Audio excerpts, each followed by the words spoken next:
Going on, everyone? John Matrix here. Hope you're all having yourselves a wonderful day wherever you're at, whenever you're watching this. We're going to be continuing here with the red tape series. The next video is SCP-5549 Second Sin. And yeah, this is by the Exploring series. Links as always down below in the description to the original video without my commentary and reaction, to this playlist and to the Exploring series channel. So please do me a favor, if you want to watch this without my commentary and reaction, click those links, go over there, check them out. And while you're there, please do me the favor of hitting that sub button on the Exploring series channel if you're not subbed to him already. He definitely deserves it. He makes lots of great content for the SCP universe, as you can tell by watching this video. If you'd like to join us when I do these reactions live, as I am right now with my YouTube members, we would love to have you guys come in, hang out, join our discussions that we have before, during, and after, etc. There's a join button underneath the video, so you can check out all the membership benefits and tiers that I have to offer. So if you've been around the channel for a bit, want to take your support to the next level, take a look and see if you would like to do so.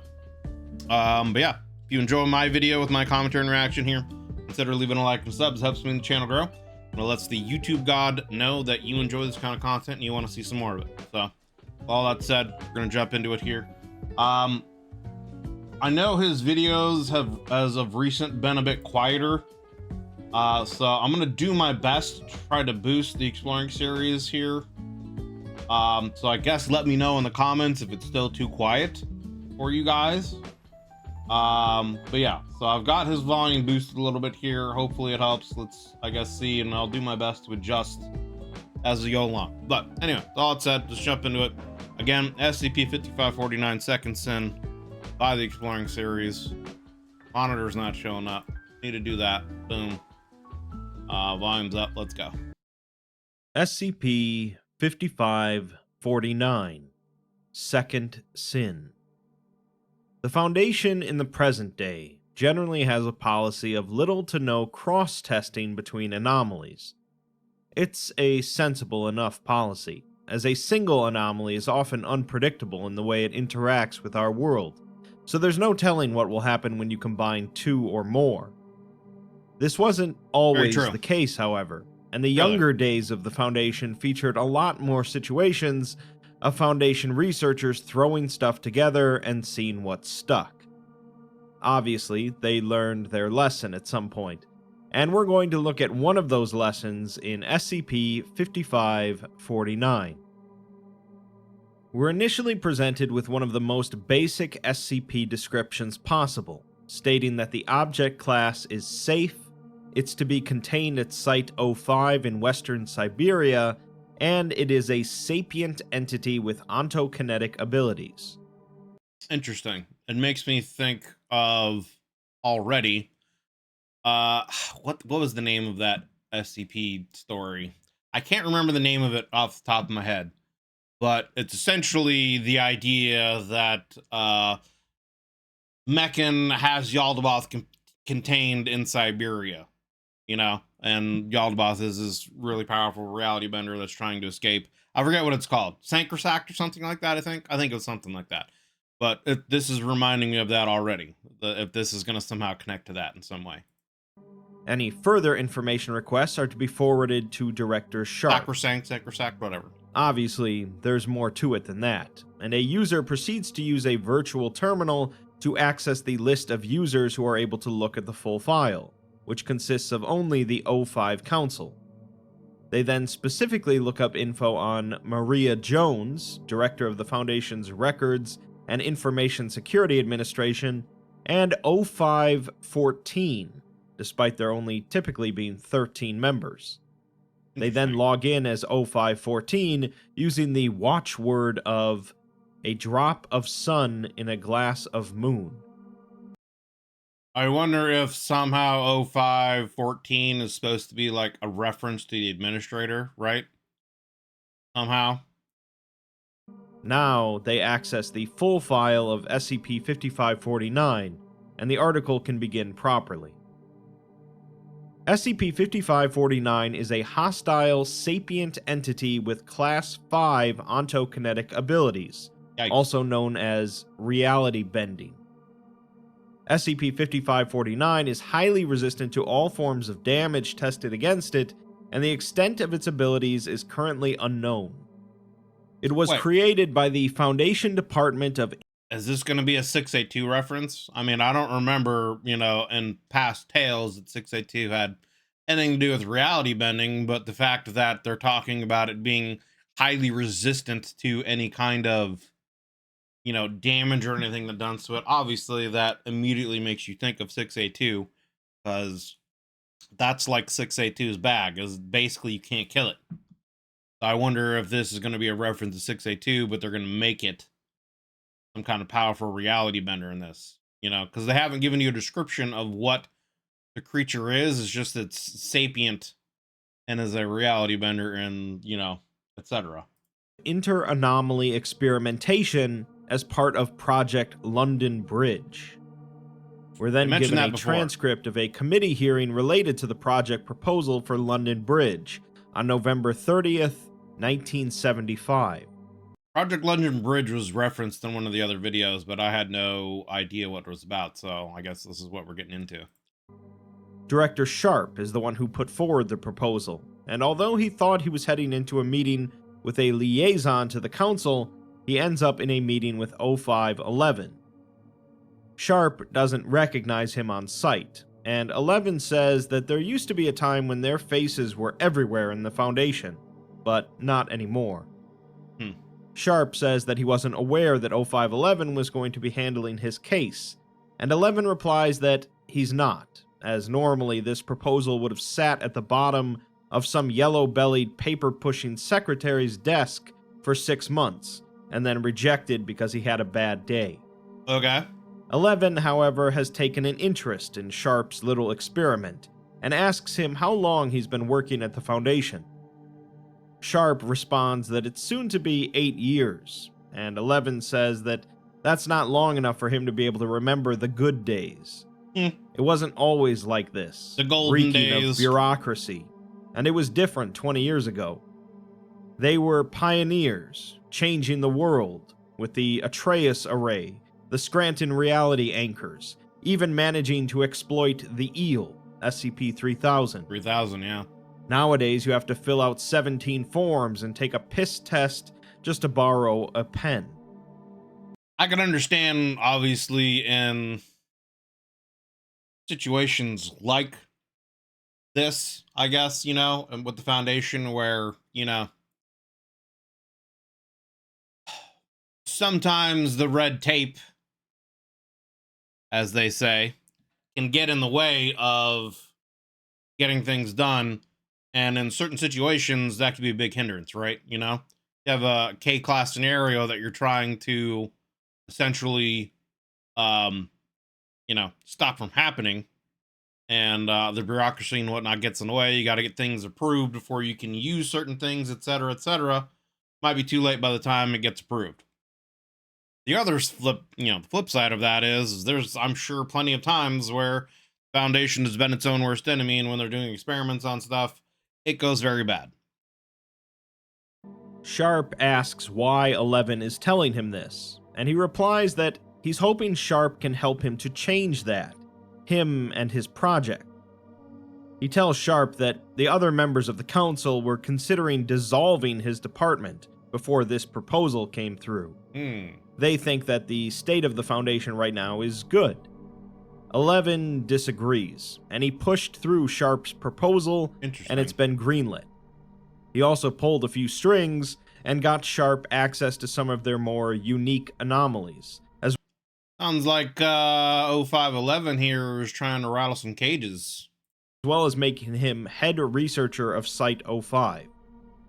Sharp, naturally, is quite surprised by all this, but 11 tells him that he has a lot gambling on his project, and if he fails, they'll both suffer. 11 has the strength to weather the storm that would fall on them, but he doubts that Sharp does.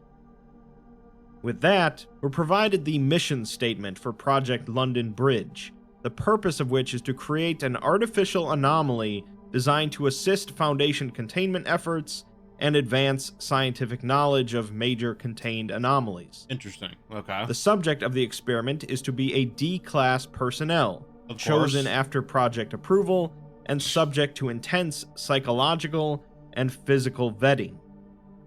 The subject will be repeatedly exposed to several anomalies as chosen by Project Lead Sharp and brought close to expiration. The subject will then be exposed to SCP-427, a locket that can rapidly heal injuries, and treated with non-anomalous medical technologies. Gotcha. This is obviously an enormously stupid idea, even if we Right. didn't know how it's going to end up. But the Foundation ended up with a pretty strict policy for not cross-testing anomalies for a reason.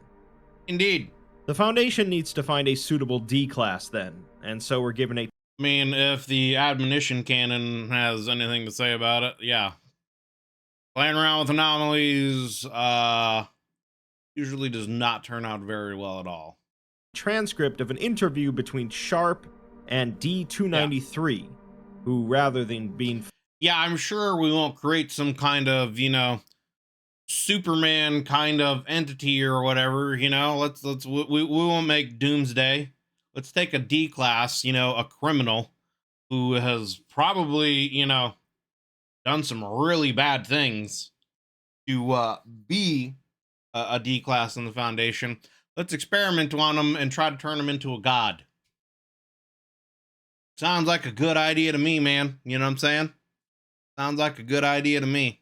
forced into Foundation service is just a normal inmate Right? currently. Exactly. To make the Hulk. Sharp tells her that he represents an independent research group that has a vested That actually would be kind of an interesting SCP story if that's, a twist was that he was actually working for the Foundation and trying to experiment with gamma radiation to help contain anomalies, and he got turned into the Hulk. That'd be an interesting little twist. interest in making sure humanity is protected from threats. Unexplainable things like ideas that hide themselves in your memory, and species that have evolved specifically to hunt humans. The kinds of things we used to call demons and monsters. The inmate assumes that this is some kind of joke, and asks what could they possibly want from her, as she's just a college dropout with no special skills. A college dropout with no special skills is not just going to be your D class, right? What did she do? Sharp tells her that they need people with nothing left to lose, people that can help them with testing, which is ugly work, but there's a lot of people counting on it. The inmate asks why she should care to help, and tells him to just get someone else. But Sharp says that there are benefits, as they'll commute her sentence and make sure that her family doesn't suffer from her absence. Just as a little bit of light. By not suffering from her absence, they're going to give them amnestics and make them forget about her altogether. That's how they're not going to suffer. Life advice. If a man in a suit ever shows up and says that he needs your help to test some things involving monsters, make sure to refuse vehemently. Yeah. The inmate, however, agrees, becoming D-293. A medical report on D-293 shows her to be 29, with East Asian ethnicity and a normal height, weight, and Hume rating. Dr. Jacques Boucher is presiding over the report and remarks that Not gonna lie, this little soundtrack he's got going on in the background is hitting right now. they picked a quality test subject, about as normal as it gets, aside from her having killed a person. He wants to add semi-regular psychological checkups to the testing schedule, as he can't imagine this kind of testing to be good for one's mental health. Keeping the subject complacent is rather important in this venture, and he'd be more than happy to handle those himself. With that, the anomalous testing began, starting with SCP-494, a set of gloves that allow the makeup of two objects held in each hand to trade materials, such as turning a golf ball into a spherical diamond and a diamond into a diamond-shaped piece of plastic. A doctor used the gloves and held onto 293's shoulder with one hand while holding a rod of titanium alloy in his other. 2 seconds after the test Make her began, titanium? 293 tore herself out of the doctor's grip at the sight of titanium spreading across her shoulder. She was then forcibly sedated and returned to her containment cell. She demanded to be released immediately and reacted violently to any personnel entering her cell.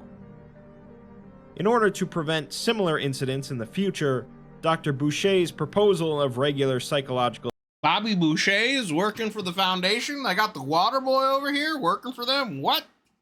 evaluations has been approved. Another medical report shows her weight having dropped by 6 kilograms and her height increasing by 22 centimeters. Boucher writes that most of this height gain is in her neck, which is slightly concerning based on how fragile her collarbone looks. That's in regard to all of her bones, as she might be suffering from calcium deficiency.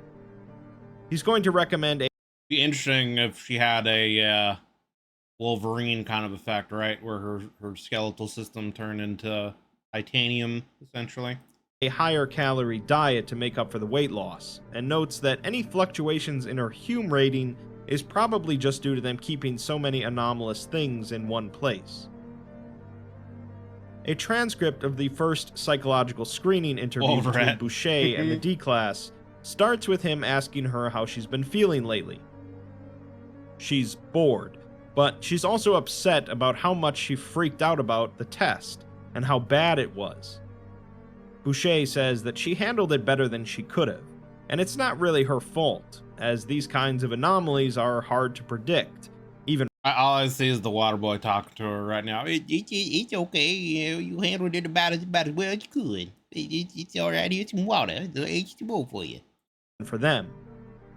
She saw the look in Sharp's eyes during the test, though, and Boucher says that she's here to help them truly understand these things and the way they affect people. She's not sure how changing her arm to metal helps anyone, but he replies that they need to know how different anomalies interact with humans. When a soldier somewhere gets attacked with one of those anomalies, they're gonna be able to thank her for teaching them how it worked. Are they? Every single test furthers their understanding of these things, and she's an invaluable asset to this project. Obviously, he's being a bit disingenuous about the purpose of this project, and is certainly sugarcoating how horrible things are gonna get, but likely because he's also unaware himself.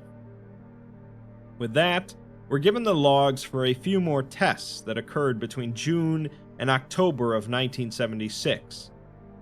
First, she was injected with SCP-217, a virus that causes all organic tissue in a creature's body to rearrange into a form of organic metal through a highly complex and very painful process. Are they trying to make her into a T-1000? Like, are they literally? That's what it sounds like here. It sounds like they're trying to turn her into a T-1000. Or like the Silver Surfer or some shit. Like what? Within 9 hours of injection, the infection spread through her left arm and into her torso, as she repeatedly voiced extreme discomfort and requested the test be ended. Right, like, wouldn't you think, I mean, I guess, right, like, if you knock someone out with, drugs, it could have an effect on the experiment, but, like, what do you gain by putting someone through that kind of pain, torment, torture? Could potentially be a word for that, right? Like, why would you want them to be conscious for that? I guess other than to just monitor and note what happens, I guess, for future experimentation. I don't know. Which was declined. After the infection had spread to her collarbone, she was healed through exposure to 427 and made a full recovery in 24 hours. A subsequent physical noted significantly denser muscle tissue layered with deposits of an unknown metal. Next, she was exposed Foulade.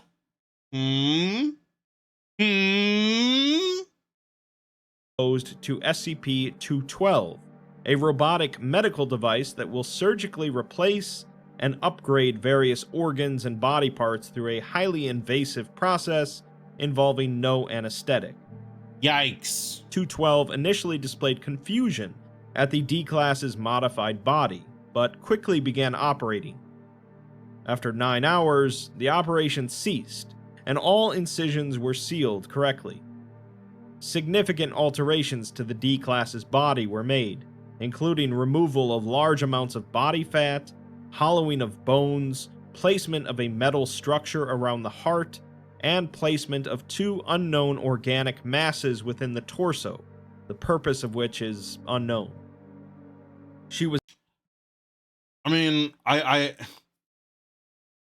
I wonder, are they trying to, it sounds like they're trying to essentially experiment on D classes to see what the process of this stuff would be to create some kind of super soldiers. That's what it sounds like. This literally sounds like the SCP's version of trying to make Captain America, right? You know?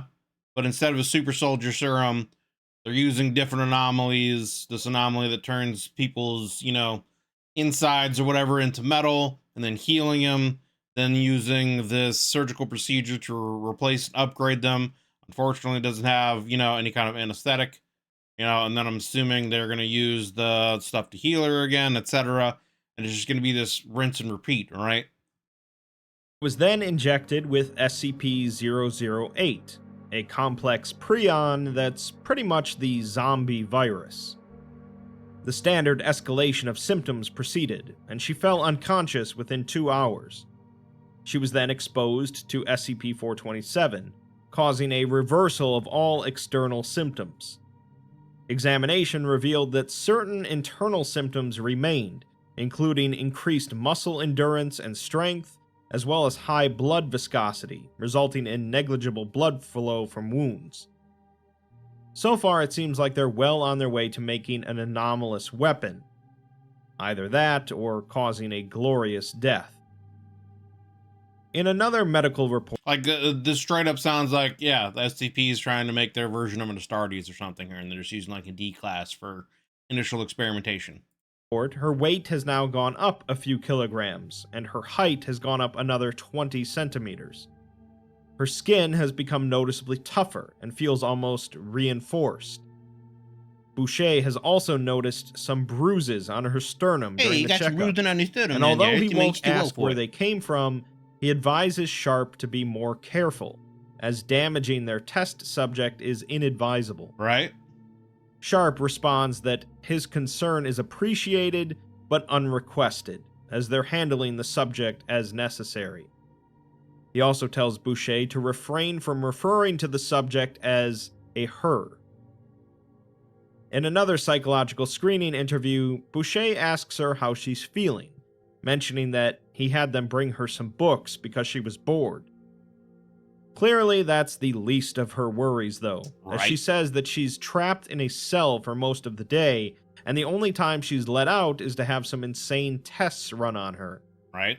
She fears you would think the Foundation would understand, right? Like, mental resolve is as important in going through these procedures as anything else, right? Like, they want the experiment to yield some kind of results, and so, like, as much as they need to contain her, they also would need to let her have some kind of reprieve, let her do something to get her mind to relax and take her, mental state, improve her mental state and get her mind off of what's been going on,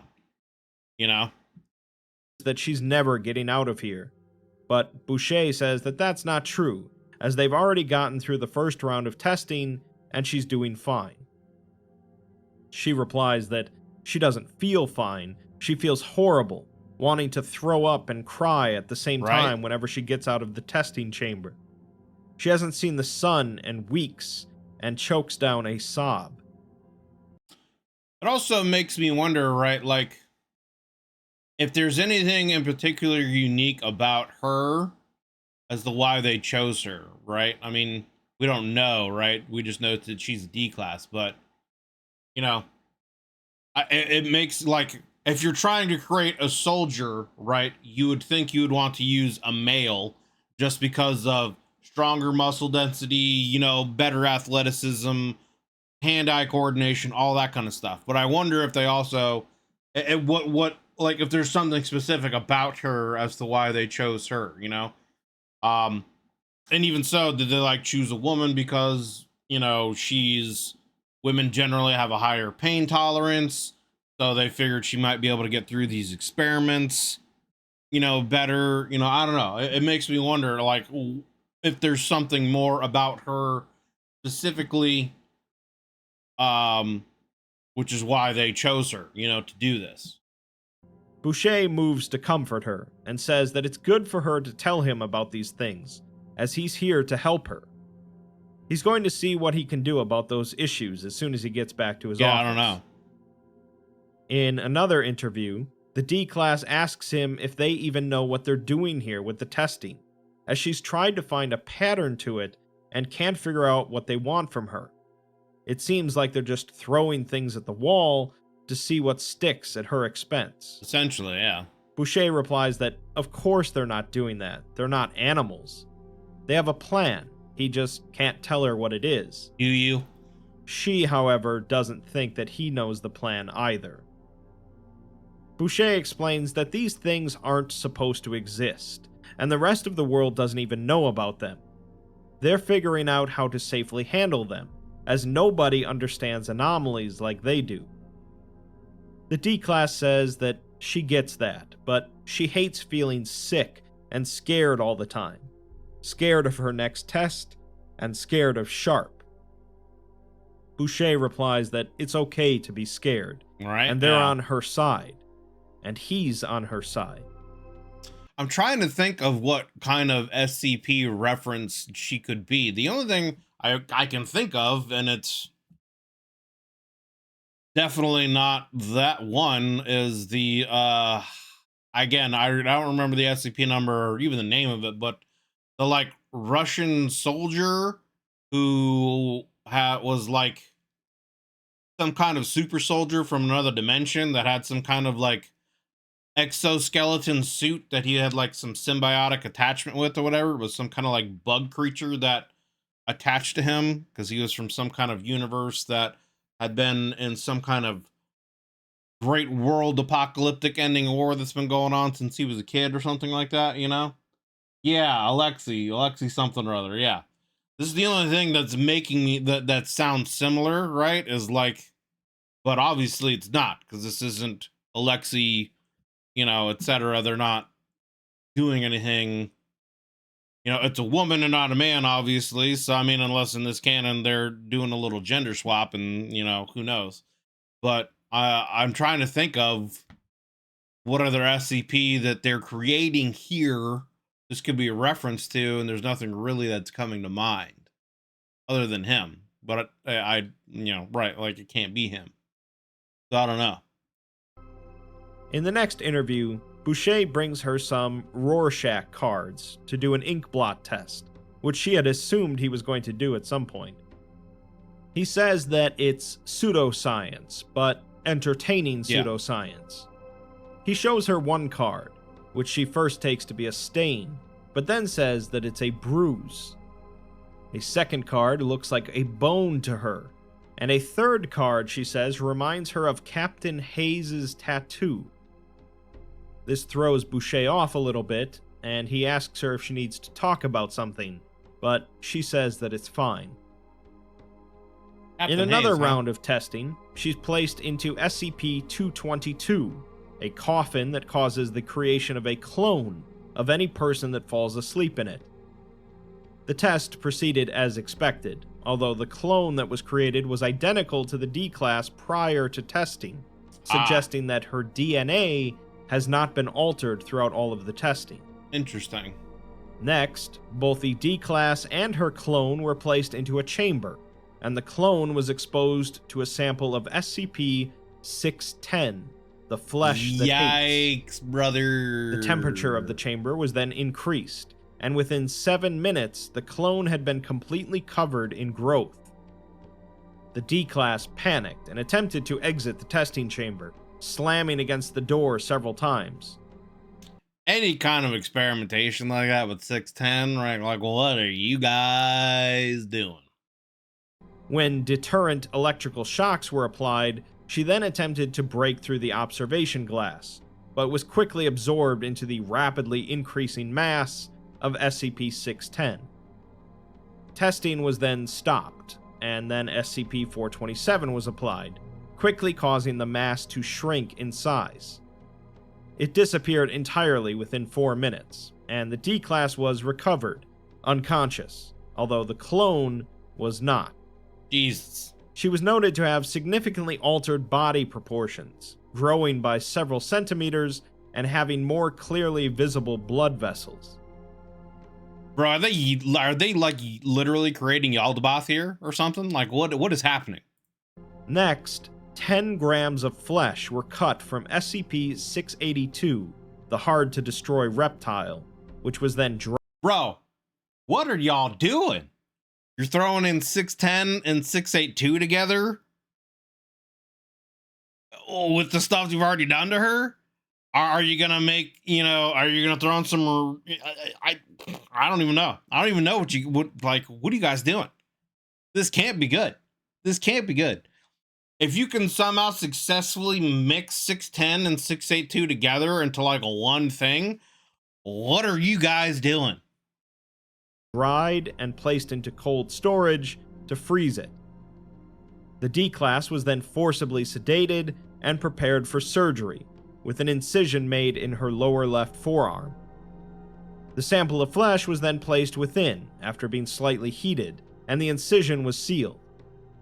The sample began immediate growth and spread through the D-Class's body, causing significant distress. The sample spread to the upper calf when Dr. That's what it Boucher, seems like. the operating surgeon, amputated her left leg at the knee. After decontamination, the leg was observed to be slowly regrowing, although growth did not halt after the limb had been reformed. In another medical report, her height has increased by another 34 centimeters, while her weight has decreased by 1 kilogram. Boucher writes that this testing cycle has been the most intensive yet, and it's resulted in some unforeseen changes. You think? She has become absurdly thin and lanky, with a layer of toughened skin wrapped around a skeleton that's incredibly strong and light. She barely even looks humanoid, and he's growing apprehensive about her anomalous capabilities as well.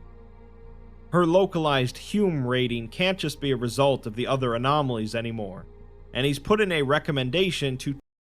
Is this the Shy Guy? Are they making the Shy Guy? Right? Because like the Shy Guy's got this invincible skeleton, doesn't want anyone to look at him, and when they do, he goes insane and kills everyone. Are they making Shy Guy? Is this Shy Guy's origin story? turn up the reality anchors in her cell. In another psychological interview, Boucher enters her cell and calls out to her. When she responds while squatting in the far corner of the cell, she startles Boucher, who says that she scared him. She's not surprised that she scares him, though, saying that she looks like a monster. Boucher replies that she doesn't, but apologizes, and says that they still intend to keep their promise, if that's worth anything. She says that they don't, as maybe he does, but Sharp definitely doesn't.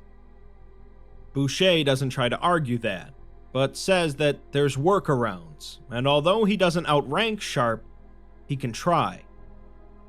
The D-Class, however, just asks him to leave. Later, Boucher returns and says that he just wants to see if she feels like talking. He tells her that they've arranged for restitution for her family, so they won't have to worry about finances for a long, long time, because he keeps his promises. Also because Sharp thinks that it'll encourage her to be more amenable to testing. The D-Class asks what he thinks, and he just says that it's an apology. He can't tell her how sorry he is, as he didn't know it was going to turn out like this. Right, exactly. You didn't know, because you had no idea of what you're doing. There was no plan for any kind of outcome. You're just throwing shit at the wall and seeing what sticks. He's going to try to make it right. He's convinced Sharp to delay the next set of tests, and he's going to go talk to him about this. She asks him if he thinks that he can get through to Sharp, and he replies that he has to try. and apologizes again. A transcript of an audio recording from Sharp's office shows Boucher sitting down and telling Sharp that he has some concerns regarding D-293.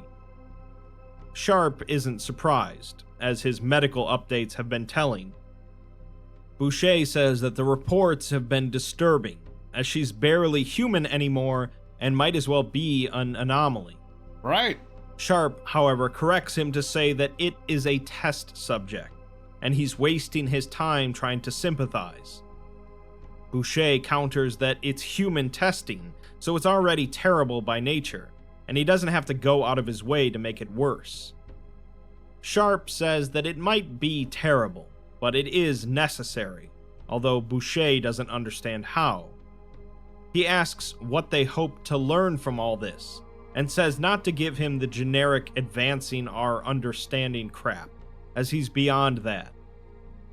Sharp says that the Foundation has always been about getting their hands dirty, doing the work that no one else will, so that everyone else can sleep at night. Has it though, right? Like, I mean, yes, to an extent, but at the same time, if your outcome makes things worse, you know, what's the point? Every test had a purpose, as nowadays they have to deal with the insurgency, the GOC, and 24 world governments. They have the world's biggest treasure trove of anomalies, and the Foundation doesn't have the balls to use them to their advantage. Boucher says that their job isn't to use them, Right, it's to to lock contain them them. up. Yeah, And Sharp's trying to weaponize things they barely understand. exactly. Sharp, however, says that if one D-Class has to suffer for them to understand these things, he's willing to take that deal. Boucher swears at him and storms out. 6 days later, an incident occurred at Site-05. Active motion was detected in the D-Class's cell, but was dismissed as standard activity. 16 minutes later, sensors in the cell detected a sudden drop in the light level, which continued to drop in stages until the cell was in complete darkness. 3 armed members of containment detail are sent down the elevator to get to the cell, but the scaffolding of the elevator shaft begins to shudder before shearing and collapsing entirely. A large bipedal entity exits the elevator shaft at high speed, screaming, and several explosions ring out. A Level 2 breach alert is activated from Sharp's office, and MTF squads engage the hostile entity, utilizing non-lethal ammunition and equipment. Within a few minutes, the MTF squads were completely eliminated, and the hostile entity advanced towards the interior of the site. A Level 3 breach alert was then activated, and more MTF squads engaged the entity, Sounds like Shy Guy to me. again restricted to non-lethal methods. It seems that Sharp values the life of his test subject quite a bit more than the lives of his personnel. Yeah, it's kind of fucked up. An air support request is also sent out from Sharp's office, as the second batch of MTF squads are eliminated. The entity continues towards the main testing labs, as O5 Command approves the air support request. A support installation of the Foundation's Atreus satellite array moves into position over the site, and the attached Scranton reality anchors activate. The hostile entity then exits the testing labs with an unidentified researcher in hand. More MTF squads engage, this time with lethal force, managing to visibly wound the entity thanks to gunfire coupled with reality anchor support.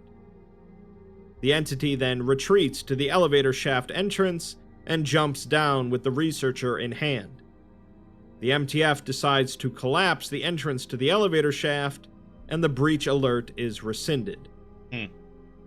We're then provided a transcript of a phone call between Sharp and O511, in which the O5 immediately lays into Sharp for being a complete buffoon. He tells him that he had one job, and his pea-sized brain couldn't even manage to not screw that up. One and job. Now they're sitting on a pile of dead grunts. Sharp argues that it wasn't his fault, as Okay. Boucher decided to get moral, but the Okay. Passing the buck here. Middle management at its best. Whatever, Sharp. O5 isn't buying it. Sharp says that O511 was the one who went on about bringing the Foundation back to their glory days, but O511 just says that he thought Sharp could handle testing of a single anomaly, but apparently not. Sharp counters that he's the one that'll take the hit for it, not O511, but 11 says that he has the other 12 breathing down his neck and watching his next move. They'd sell his soul to the devil for a penny if they could. Sharp asks what's going to happen now, and 11 tells him that he's going to keep his mouth shut during the hearing. He'll just listen to whatever 11's secretary says and nod along. If they ask for any information, stay quiet, and if they have him trapped, he should say that he doesn't recall. They're on damage control now, and he has to fly out to Site-01 to deal with the Council. Interesting. Sharp asks about the site and about D-293, but 11 says that he intends to bury this mess so far below the ground that by the time anyone finds out they exist, the Russians will have nuked us. A couple of weeks later, Sharp enters into an auxiliary office at Site-01 and is greeted by an individual whose name is redacted from the record. Of course, more redacted. When Sharp asks the man's name, he replies that if he'll excuse the cliché, it's above his clearance. He proceeds to ask Sharp if he proposed the first iteration of the proposal that would become Project London Bridge. Sharp says that he did, and the man asks if he was aware that this would result in significant harm to a Foundation employee. Sharp says that they're just D-class, but the man counters that they are still their employees, for better or for worse. He then says that Sharp requisitioned enormous resources for this little project, and asks if there are any advantages to be gleaned from this project. Sharp sighs and says that there was valuable scientific knowledge about the interaction of anomalies, but the man says that he's read the report, and they both know that that isn't true. Even if it was, it wouldn't matter, as their motto is secure, contain, protect, and research isn't involved, for good reason. Sharp says that cross-testing has always been allowed, even encouraged, but the man replies that they were well on their way to phasing out the cross-testing programs when Project London Bridge was pushed through. Not only is it of no benefit, but it actively poses a danger to all those involved. True. Throwing anomalies at each other to see what happens was a hallmark of a darker age for this organization, one that people like 11 would no doubt return to. 11 is a military man to the bone, and remembers when the Foundation was smaller and less organized, when they could get away with things like this. The man supposes that 11 fondly recalls their forays into Project Olympia and Omega-7. Sharp asks if 11 is wrong, as they could make the world a better place if they use these things, but the Foundation just sits on or worse. them. They could easily enforce order on the world. I mean, it's pretty arrogant, right, to think that you can control these anomalies, right? I mean, you don't even understand them on a fundamental level, right? So, like, and the hubris, as they say. And end these petty conflicts. The man counters that this organization is committed to making the world a safer place, but never like that. Sharp's little adventure was nothing but a short-sighted attempt to weaponize these anomalies. He then dismisses Sharp and tells him to expect big changes in the coming weeks. A couple of weeks later, a memo is put out from the Office of the Administrator announcing that the Department of Inter-Anomaly Experimentation is to be dissolved, effective immediately. In addition, a committee is to be formed of individuals selected by the Office of the Administrator for outstanding moral resolve and adherence to the Prime The origin of the Ethics Committee, I bet. Directive. Members of this and adherence to the Prime Directive. The Prime Directive? What are we, Star Trek now? Okay. Members of this Ethics Committee are to hold executive authority regarding all Foundation containment protocols, projects, and database entries, as well as the ability to nullify or overturn an Overwatch command decision. The first action of this Ethics Committee will be a judgment on the events of Project London Bridge. That judgment was held. Sounds like London Bridge fell down. A few weeks later, as the Ethics Committee brings forth both Dr. Sharp and 0511. The head of the committee says that Sharp's reckless behavior endangered and killed Foundation employees, and currently the product of this project is in an underground vault with an innocent researcher. This fruitless venture was of no value, took tremendous resources, and was only made possible by the meddling of his co-conspirator, 0511. As for 11, his manipulation outside of his sphere of interest led to the deaths of multiple Foundation employees and depletion of significant resources. Yep. His attempts to devolve this organization to a more primitive form have no place in today's Foundation. Effective immediately, 0511 is to be placed on administrative leave without pay, aka terminated, while the continued terms of his employment are subject to an internal vote of the 05 Council. Sharp, however, will be stripped of his Foundation credentials, with his research employment terminated and demoted to D-class personnel, Yikes. with all associated duties and status. Damn, Sharp got a really bad end of the stick. Someone who was in charge of an entire site, now demoted to a D class. Yikes, brother. The Ethics Committee hopes that these penalties will help display that the old ways have been left behind for good reason.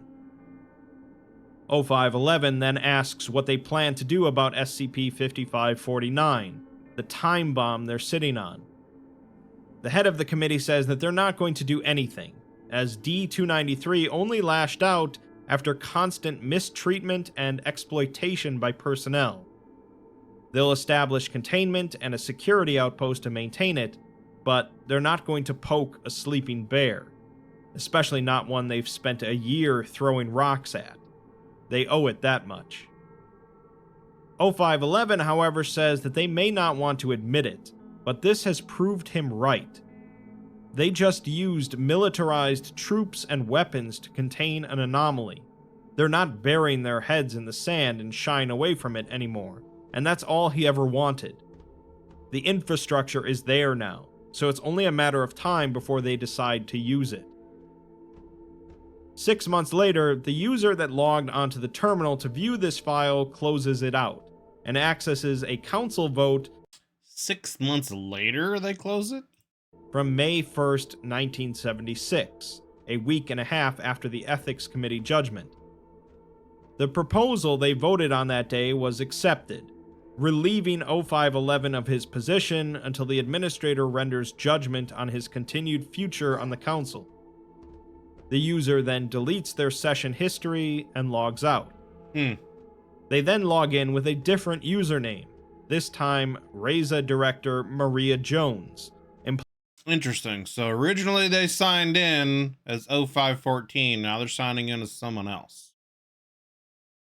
Different username, this time Reza Director Maria Jones, implying that she has a secret 0514 account that she uses to access higher clearance files. Right. She sends a message to 051, thanking him for the offer, as being an overseer makes you one of the most powerful people in the world, and one of the most dangerous. Her place as Reza head and ethics committee member means that her job is making sure the council remains true to its principles. She can't do that as a member of it. things are changing around here. Interesting. And someone has to be there to make sure the Foundation doesn't lose itself during the fight. Finally, we're given one last addendum, an outgoing communication from the head of containment at Site-05. They say that this is the only recorded audio they've had from the cell in the past few months, and although they'd say that it's quieted down, the contents aren't exactly reassuring. In the transcript, a gurgling sound is heard, followed by a female voice saying that they'll get out sooner or later. A male voice says that he knows, but the female responds that she's not talking to him. If I had a nickel for every time someone in the Foundation went too far with an anomaly and had turned to bite them back, well, I'd probably have several dollars. I wouldn't say there's anything here that we haven't seen before, with an unfortunate test subject, a kindly researcher, a reprehensible bureaucrat, and a disastrous incident. The ethics very par for the SCP course, for sure. committee has seen a fair share of versions and iterations, but it makes sense that it was born out of some sort of ethical disaster. It's likely not often that someone gets fired from the O5 Council, and perhaps even rarer that someone turns down a position on the Council, but it's understandable. This article is actually the first in the Red Tape series, which includes Amani Ram and Mamjul and Karar. Interesting that he put it on his playlist here so far later on. And while SCP-7545 goes more into the life of O511 after this, so far we haven't seen the return of Boucher and the D-Class. In the Foundation, the ends usually justify the means, but sometimes both the ends and the means really suck. Not always, brother. Alright, there you go. No quote here, which has been par for the course lately. There you have it. SCP-5549, Second Sin, talking about a reference, Project London Bridge, going into essentially them just experimenting on a D-Class with various anomalies, trying to combine them, really seemingly for no other purpose than to just see what happens. They say they want to create a weapon, but they don't even have any understanding really of these anomalies and how to utilize them, how to use them, and they're literally just throwing stuff together to see what happens. And it sounds like, I mean, maybe, let me know in the comments if I'm mistaken, it sounds like an origin story in this canon for Shy Guy. That the SCP that's down there sounds like Shy Guy. That's a little bit of a twist, obviously. Shy Guy doesn't like to be seen, and the fact that she's down there with a person, even though they're in the dark, I guess, so she's not being seen. Yeah, interesting. But I mean, yeah, it sounded like experimentation with no real goal other than just to see what would happen. You know what I mean? And I don't know, it just sounds stupid. Right? Like, it just sounds, you're dealing with, like, the fact that they were willing to try to combine properties of 610 and 682 together is like madness. Like, what happens if you create some kind of crazy viral entity that literally can't be destroyed and just spreads across the globe like wildfire overnight? What the fuck are you gonna do, man? You're not gonna contain that. You could barely contain like 610 and 682 on your own, and then you combine them together, dude. Like, oh, what? What are y'all thinking? So yeah, I don't know. It's interesting that he said that this was the first video in Red Tape and that this is like far ahead here from where he put it in his playlist. So I don't know, but yeah, SCP-5549 Second Sin. Let Links down below to the Red Tape playlist from the Exploring series and to the Exploring series channel. So please do me a favor, if you enjoyed this video of his, go over there and give it a like, and be sure to hit that sub button on his channel if you haven't hit that sub button on his channel already. If you'd like to join us as I'm doing these reactions live like I am right now with my YouTube members, we'd love to have you guys come in and hang out. Add your 2 cents to the conversation. There's a join button underneath the video, as well as a link in the description to the members, benefits, and tiers that I have to offer. So, been around the channel for a while, so I'm going to take your support to that next level. Check all that stuff out and see if that would have any interest for you. And yeah, thank you guys for watching here all the way to the very end. If you're still around, I greatly appreciate it. Consider leaving a like and a sub, as it helps me and the channel grow, and it lets the YouTube algorithm gods know that you want to see more of this kind of content. So thank you guys very much. Hope you're having yourselves a wonderful day. We'll see you on the